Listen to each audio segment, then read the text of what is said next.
हूँ पल्लवी नागपाल जयरथ, प्रोफेसर बड़ा गुरुकुल। पैसा कमाना तो हर कोई आपको सिखा देता है, लेकिन क्या आपको किसी ने ये बताया कि पैसा बचाते कैसे हैं? जानते हैं मैं ये बात क्यों कह रही हूँ? क्योंकि ये कहा जाता है कि एक एक बचाया हुआ रुपया कमाए हुए एक एक रुपए के बराबर होता है। इसलिए पैसे कमाने के साथ साथ ये बहुत जरूरी है कि पैसे को बचाया कैसे जाए। इसलिए तो हम आपको बताएंगे कि कैसे आप पैसे बचा सकते हैं और उसे निवेश कर सकते हैं। अब कभी किसी के घर पे शादी होती है, कभी उसे घर भी खरीदना होता है, तो ऐसे में ना आपको समझ नहीं आता होगा कि भाई मैं पैसा कहां से निकालूं। तो घबराए नहीं, क्योंकि हम आपको ये भी बताएंगे कि किस लक्ष्य के लिए आप कैसे पैसा बचा सकते हैं। तो आपके लिए कहां निवेश करना सही होगा, इन टिप्स के साथ हमने आपके लिए बहुत ही खास कोर्स बनाया है। इसमें हम आपको बताएंगे कि आखिरकार गोल बेस्ड फाइनेंशियल प्लानिंग क्या होती है। अब आप सोचेंगे कि भाई सेविंग और इन्वेस्टमेंट तो मैं करता ही रहता हूं, लेकिन आपको पता है सेविंग और इन्वेस्टमेंट में ना बड़ा अंतर होता है। तो ये अंतर क्या होता है ये भी हम आपको बताएंगे।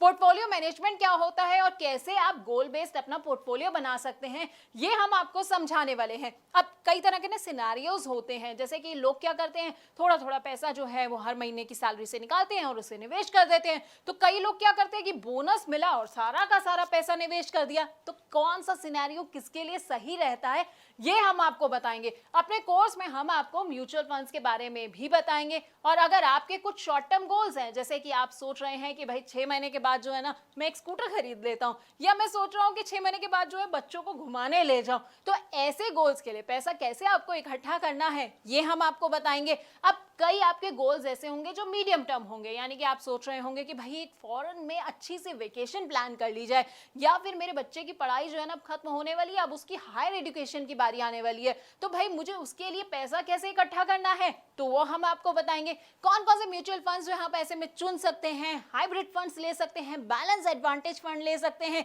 लेकिन अब आप ये सोच रहे होंगे भाई ये सारे फंड्स कौन से होते हैं, तो हम आपको ना इन तमाम फंड्स के बारे में बड़े अच्छे से बताने वाले हैं। उसके अलावा हमारी जिंदगी का जो सबसे बड़ा और सबसे लंबा गोल होता है ना, रिटायरमेंट प्लानिंग का, वो आप कैसे कर सकते हैं। म्यूचुअल फंड्स के जरिए अपनी रिटायरमेंट प्लानिंग आप कैसे कर सकते हैं, कौन कौन से फंड्स आप चुन सकते हैं, ब्लू चिप फंड कौन से होते हैं, मिड कैप फंड कौन से होते हैं, या स्मॉल कैप फंड्स जो हैं वो आपके लिए कैसे फायदेमंद हो सकते हैं, तो हम आपको बताएंगे। इसके अलावा ना निवेश के बड़े सारे और भी इंस्ट्रूमेंट्स होते हैं। अब जैसे पीपीएफ होता है, नाम तो सुना होगा आपने, एनपीएस होता है, एलआईसी के प्लान्स के बारे में तो हर कोई जानता है, और इक्विटी और डेट इंस्ट्रूमेंट्स के बारे में तो हर कोई जो है वो पूरा अच्छे से समझता आया है। लेकिन इनमें से आपके लिए कौन सा प्लान सही रहेगा ये शायद आप नहीं जानते होंगे। तो हम आपको ना अपने कोर्स में इन तमाम प्लान्स के बारे में अच्छे से जानकारी भी देने वाले हैं। और अगर आप रिटायर हो चुके हैं और आप सोच रहे हैं कि भाई मुझे तो बड़ा सारा रिटायरमेंट के बाद जो है ना पैसा मिल गया है, अब इसे मैं कहां पर निवेश करूं, तो बस आपको टेंशन नहीं लेनी है, क्योंकि हम आपको ये भी बताएंगे कि रिटायरमेंट के बाद आप कहां निवेश कर सकते हैं।